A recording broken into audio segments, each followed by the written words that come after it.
میاں صاحب کو کیوں لایا گیا بائی انصار عباسی۔ نواز شریف ایک بار پھر خطرناک ہوتے دکھائی دے رہے ہیں۔ اگر ان سے اپنا غصہ نہیں سنبھل رہا اور وہ اب بھی اپنی گزشتہ 3 حکومتوں کے خاتمے کا احتساب چاہتے ہیں تو آگے رولا ہی رولا ہوگا۔ جبکہ میاں صاحب کی واپسی کے لیے صحورت کاری نہ ہی پرانے کٹے کھولنے اور پرانی لڑائیاں لڑنے کے لیے کی گئی اور نہ ہی ان کے لیے آئندہ انتخابات کا راستہ اس لیے ہموار کیا جا رہا ہے کہ وہ اس تاریخ سے ہی نہ نکل سکیں جس نے فوج اور سول کے درمیان لڑائیوں کی وجہ سے ملک اور عوام کی حالت ہی خراب کر دی۔ موجودہ صورتحال میں جو بھی حکومت آئے گی اس کے لیے ماں سوائے معیشت کی بہتری، کاروباری حالات اور سرمایہ کاری کے فروغ، مہنگائی پر قابو پانے، زراعت، آئی ٹی، مائننگ اور دوسرے شعبوں میں ترقی اور عوامی مسائل کے حل کے لیے بہترین گورننس کے علاوہ کوئی دوسری چوائس نہیں ہو۔ ڈیفالٹ سے ہم مشکل بچے، لیکن اگر ملک کو اس خطرے سے بچانا ہے اور معاشی مشکلات سے نکلنا ہے تو پھر میاں صاحب کو واقعی اپنا غصہ، اپنی ذاتی انا، اپنے ذاتی معاملات وغیرہ کو بھلانا ہوگا۔ جو میاں صاحب کو لا رہے ہیں ان کی بھی ساری توجہ اس وقت پاکستان کی معیشت، کاروبار، ٹیکس سسٹم وغیرہ کو درست کرنے پر ہے۔ کھربوں کا نقصان کرنے والے سرکاری اداروں کی نجکاری کو یقینی بنانا ہے تاکہ پاکستان معاشی طور پر استحکام حاصل کر سکے، ہماری ایکسپورٹس میں اضافہ ہو، یہاں کارخانے چلیں، ملازمتوں کے مواقع میں اضافہ ہو۔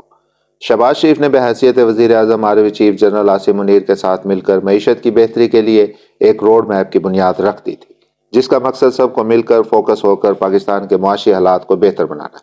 تاکہ ہمارا انحصار بیرونی معاشی اداروں اور دوسری قوتوں پر سے ختم ہو سکے اور ہم اپنے پاؤں پر کھڑے ہو سکیں۔ اگر میاں صاحب نے بھی واپس آ کر لڑنا ہی ہے تو پھر عمران خان کو بھی الیکشن لڑنے دیں، تحریک انصاف کا راستہ کیوں روکا جائے؟ پھر جو الیکشن جیتے وہ اپنے بدلے لے۔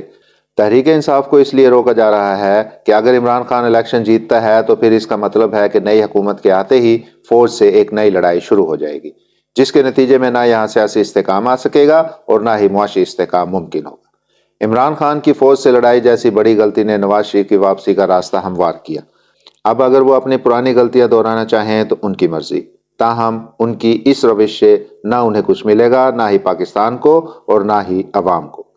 ان کے پاس یہ سنہری موقع ہے کہ فوج کی مدد سے پاکستان کی معیشت میں بہتری کے لیے دن رات کام کریں، گورننس کی بہتری پر توجہ دیں، مہنگائی پر قابو پائیں اور سب سے اہم بات یہ کہ عوام کو اپنے بہترین طرز حکومت سے اس طرح مطمئن کریں کہ لوگ جب حکومتی محکموں میں اپنے کام کے لیے جائیں تو ان کے کام فوری ہوں، بغیر رشوت، بغیر سفارش، انہیں دھکے نہ پڑیں، ان کا احترام کیا جائے۔